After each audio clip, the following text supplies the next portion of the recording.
So people have been noticing that recently there's been a rise in mental health issues, and there's a lot of discussions around that topic. But how is it that you can preserve your mental health?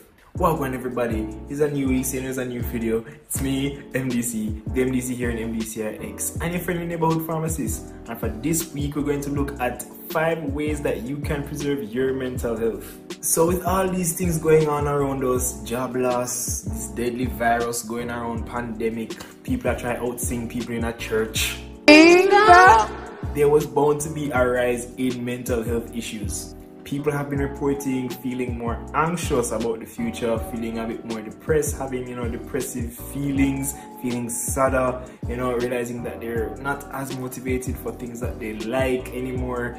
They're just not having enough energy in general, and all around the mental space just cloudy and things just don't seem right. Well, don't fear, because as I said, we're gonna go through some ways that you can preserve your mental health, and if you realize, it might be slipping a little, these are some ways that you can probably drag it back into a state that you might be happy with.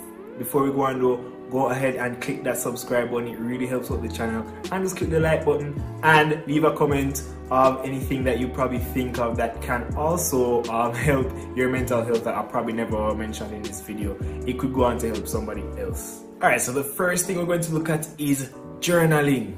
Now, what is journaling? You might know this, you might hear me saying this already because I think I mentioned this a lot. Journaling. Journaling is basically just using a journal or a diary to just write down your feelings, write, what you did during the day, write what you want to accomplish. What a lot of people have actually used journals to do is just write down all the bad feelings they might be having, like, oh, I hate my life, or oh, this bad thing happened today and I feel this sort of way. Just write those things down, and they tear out that page and light it on fire or push it up and throw it in the bin.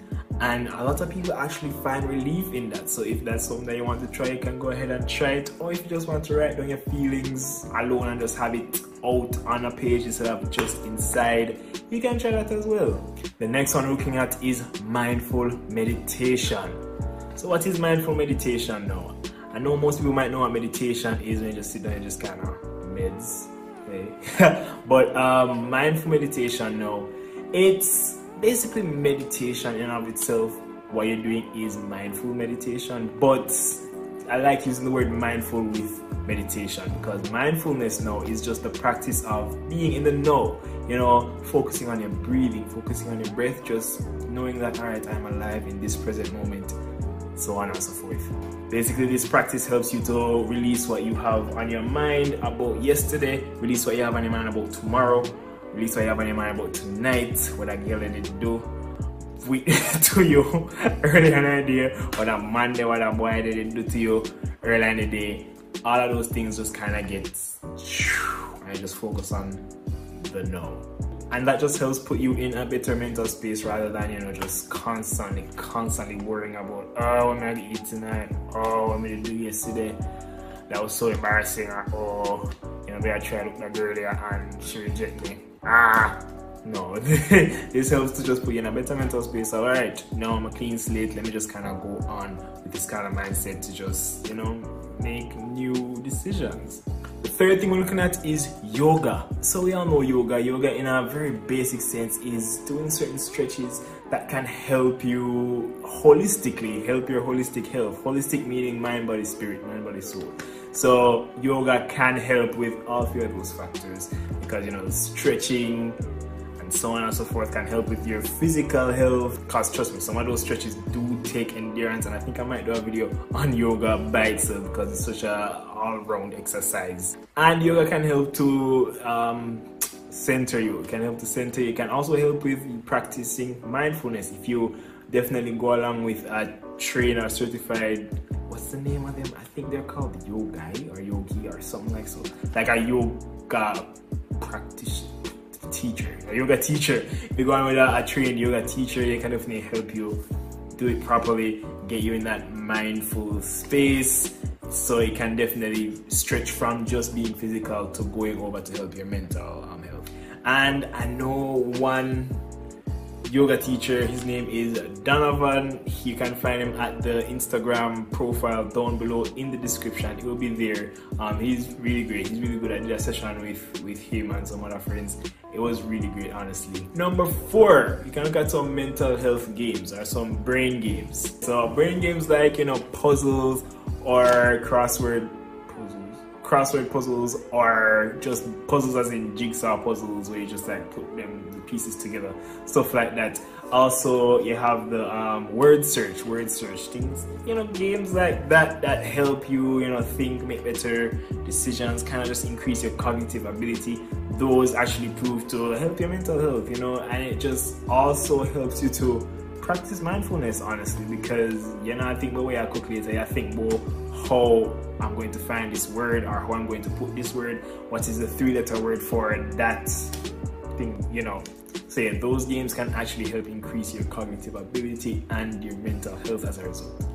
Last but not least, you want to be reading. Reading can actually be a good help for your mental health, because you don't want to just sit down and just watch TV all the time. Sometimes it can nourish your mind with a little reading, because sometimes you read and then after the read you just feel a little bit better about certain things, you know. Some of the books I was into recently is Rich Dad Poor Dad. What else was it? Can't remember, something else. But I'm trying to get into books that aren't about trying to get rich, or, you know, just networking and stuff like that. I want to actually get into some other books. A good book that you guys can try is called The Self-Care Journey. You know, this one just kind of helps you with your self-care journey, you know, across your physical, mental, emotional health, even spiritual and social. It even has in worksheets in it that you can actually write down what you're going to do, write down how it's going, and just track your progress with your self-care, and that does include your mental health care. So books like that definitely help you.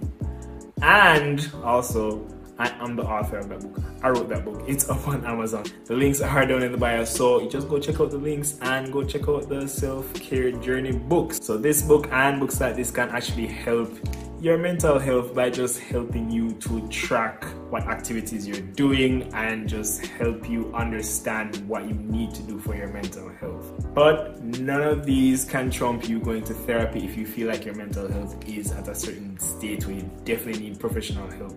And don't be using this video as an excuse to not go to therapy or a professional. So yeah, I think that's it for this video. I definitely decided to do it because I'm like, yo, it was World Mental Health Day past Sunday gone, and last month was Suicide Awareness Month. Yes, so I definitely feel like I had to do something mental health related, you know, because I haven't done something mental health related in a little while, you know, other than just going to hotels for a little while. Because I do that for my mental health. That's how me try to de-stress up there. I like going to hotels. I like saving up and going to hotels with my friends or my family. And again, don't forget to check out my book. It's on Amazon, The Self-Care Journey. You can always link me on Instagram at mdc_x. The link is down in the bio. If you want a hard copy version and you're in Jamaica, you can always link me. Or if you want just order straight from Amazon, I have a courier company, you can do that. But yeah, I didn't launch it yet. I finished it about last week and published it last week. But I'm just soft. This is the softest launch ever. Soft launch in this video. So for who watched this video till the end, congrats, you know about my book. So go ahead, support it. It's also on Kindle. I think I did a free promotion, so it might be free right now, so go ahead and go check it out. But yeah, so I think that's it. Hey, thank you guys so much for watching this video. Thank you for coming this week. Don't forget to subscribe, like, and leave a comment, and come back next week for a brand new video.